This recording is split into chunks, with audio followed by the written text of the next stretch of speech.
श्रीराम जय राम जय जय राम, श्रीराम जय राम जय जय राम. 3 जुलै. सद्गुरूची कामगिरी. सद्गुरूची कामगिरी कोणती? आरशावर धूळ पडलेली असते ती बाजूला सारायला सद्गुरू सांगतात. आपले चुकते कुठे ते सद्गुरू सांगतात. सद्गुरू आपल्याला मार्गाला लावतात. स्वप्नामध्ये तलावात पडला म्हणून ओरडू लागला, तोच जागा झाल्यावर ओरडायचा थांबला. सद्गुरू जागे करण्याचे काम करतात. मला करायचेच काही उरले नाही असे ज्याने म्हटले त्याने सद्गुरू खरोखर केला असे म्हणावे. एखादा सुखवस्तुगृहस्थ मी स्वस्त आहे असे म्हणतो, पण ते काही खरे नाही.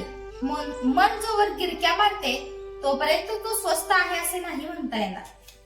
शिष्याच्या भावनाच गुरुला गुरुपद देतात. जो शरण जातो त्याचा कार्यभार सद्गुरू उचलतो. ज्याची दृष्टी रामरूप झाली तो खरा गुरु. जे चिरकाल टिकते ते गुरुपद समजावे.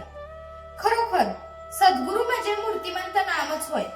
गुरुने सांगितलेले अक्षरशः पाळणे हेच खरे साधन.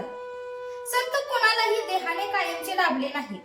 संतांना भगवंताचा जो ध्यास असतो तो महत्वाचा आहे. पुष्कळांना संतांची गाठ पडते, परंतु सत्संगतीचे महत्व न कळल्यामुळे बहुतेकांना त्यापासून जो व्हायला पाहिजे तो फायदा होत नाही. आपली जी कर्तव्य ठरली आहेत ती आपण बरोबर करावीत. व्यापार थोडक्या प्रमाणात केला तर पुढे वाढतो. त्याप्रमाणे कर्तव्य करीत गेल्याने फळाची आशा आपोआप सुटेल. आपले कर्तव्य कोणते ते सद्गुरू आपल्याला दाखवून देतात. रथ आहे खरा, पण जर त्याला सारथी म्हणजे चालवणारा नसेल तर रथ कुठेतरी जाईल. केवळ गाडी माझी आहे म्हणून ती मालकाला चालवता येणार नाही. साधी बैलगाडी सुद्धा चालवता येणार नाही. आपला देह मनुष्य आपल्या मनाने चालवतो आणि खड्ड्यामध्ये पडतो. सद्गुरू हे गाडीवानाचे काम करतात आणि आपल्या देहरूपी गाडीला योग्य रस्त्यावरून नेतात.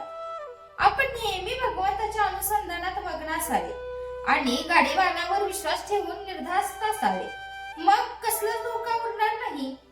आपल्या नशिबात जेवढे मिळायचे असेल तेवढेच आपल्याला मिळणार अशी वृत्ती बनवून आपले हवे पण कमी होईल. मनाची वृत्ती झाली की जे घडले ते भगवंताच्या इच्छेनेच घडेल असे आपल्याला वाटू लागेल. असे वाटू लागले की समाधान चालत घरी येईल. पण हे सगळे होण्यासाठी आपल्या अंतःकरणाची शुद्धता हा पाया आहे. जय जय रघुवीर समर्थ. आजचे बोधवाक्य. संत चरणी विश्वास त्याने भगवंत जोडला खास.